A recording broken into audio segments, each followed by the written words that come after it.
Alright guys, so this is the Honda CRF250L. Everything on it is stock so far, but we're going to change that today. We will be putting on a Yoshimura RS-4 complete system, and we'll also be doing the airbox mod. Don't mind me there. But yeah, that's what we're going to get started with today. I'm going to show you what tools you'll need. There's a couple other videos online for this, but we'll also do a real quick sound test so you can see the difference or hear the difference.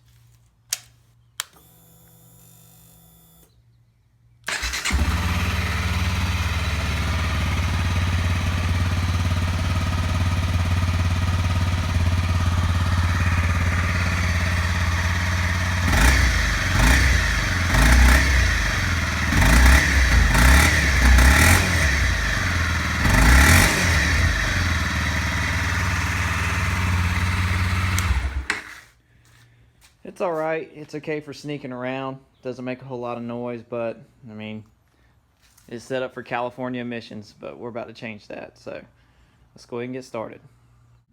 Alright, so the first thing you're going to want to do is you're going to want to take the seat off here.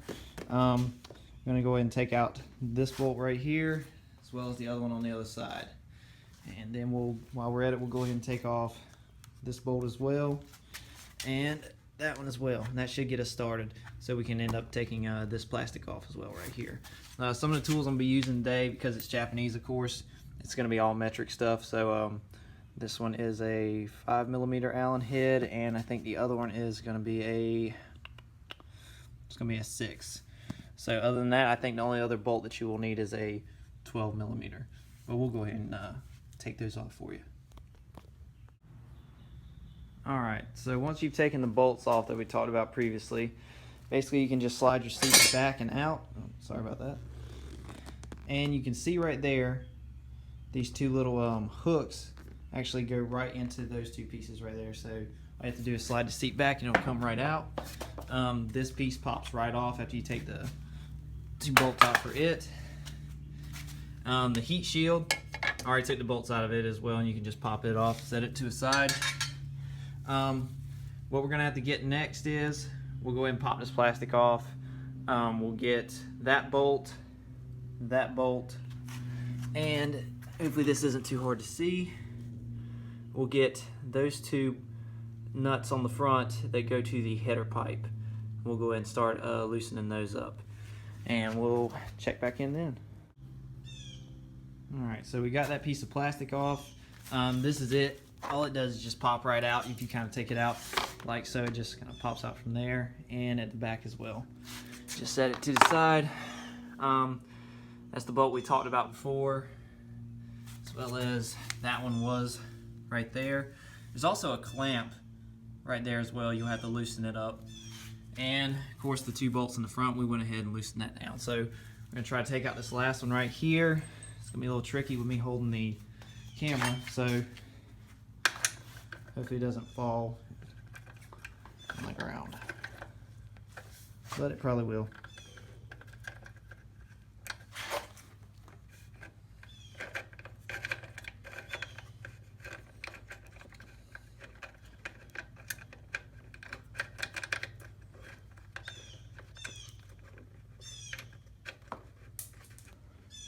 And let's see.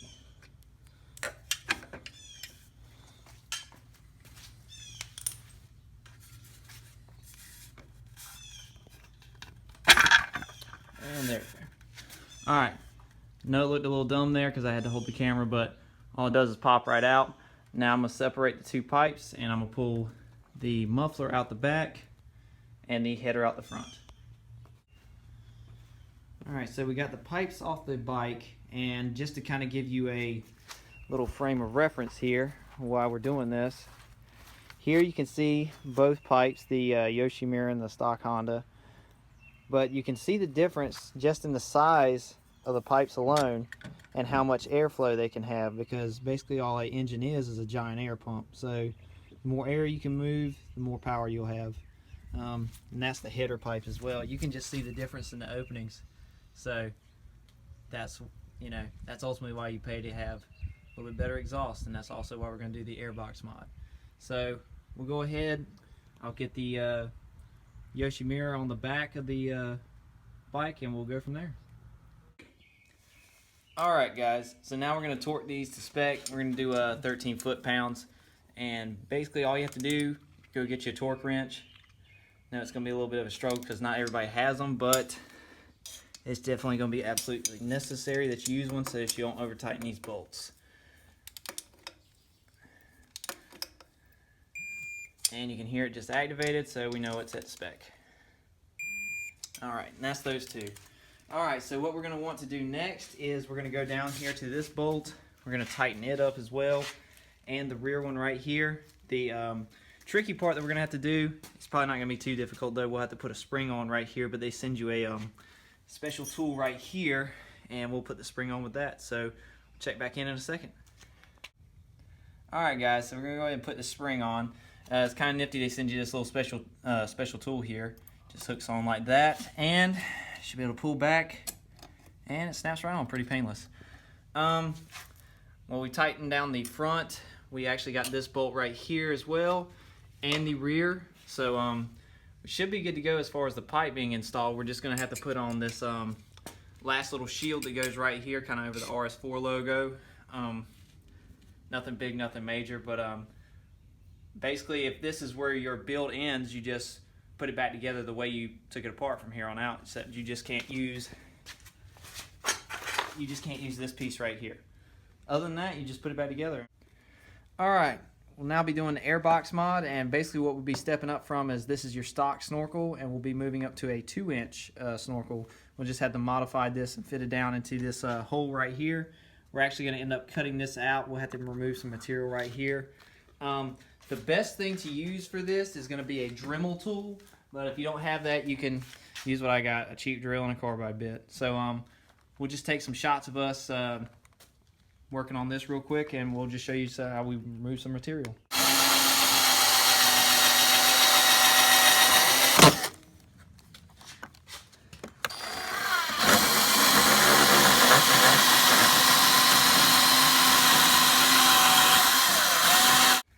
Alright guys, as you can see, we've cut out the hole a little bit. It'll now take the modified pipe that we had here. Originally it looks like this, but when you cut it down, you're only going to use about this much. It fits right in. It'll go into about that deep on the actual airbox. A lot of people like to run these if they're going to go through a lot of water. Right now, I'm just going to test it without this, just because of the angle it's at. But if I decide I'm going to go somewhere like this more swampy, or it's got a little bit more water, I can put it back in. It's no big deal. All you have to do is just take the seat out and you can put it right in and out. But basically that's supposed to give us 60% more airflow. We went ahead, you can't see it now, but it's on the back side of the air filter. We took the mesh screen off the back, and we should have a lot more airflow. So we're going to test the bike here in a second and do a sound test once we get everything put back together. So we'll check in then. Alright guys, we got the bike back together. Just going to go ahead and give you a sound test real quick.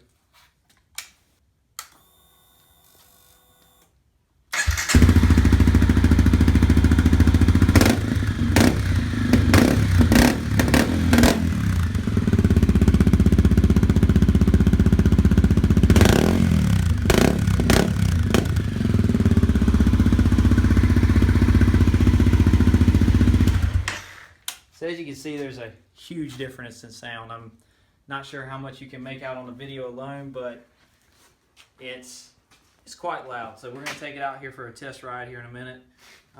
Hopefully the next video we come to you with will be the EJK install, and we'll possibly be doing a front sprocket as well. Other than that, guys, hope you enjoyed the video. It's going to be a great performance upgrade for everybody out there if you choose to go this route. So just catch you next time.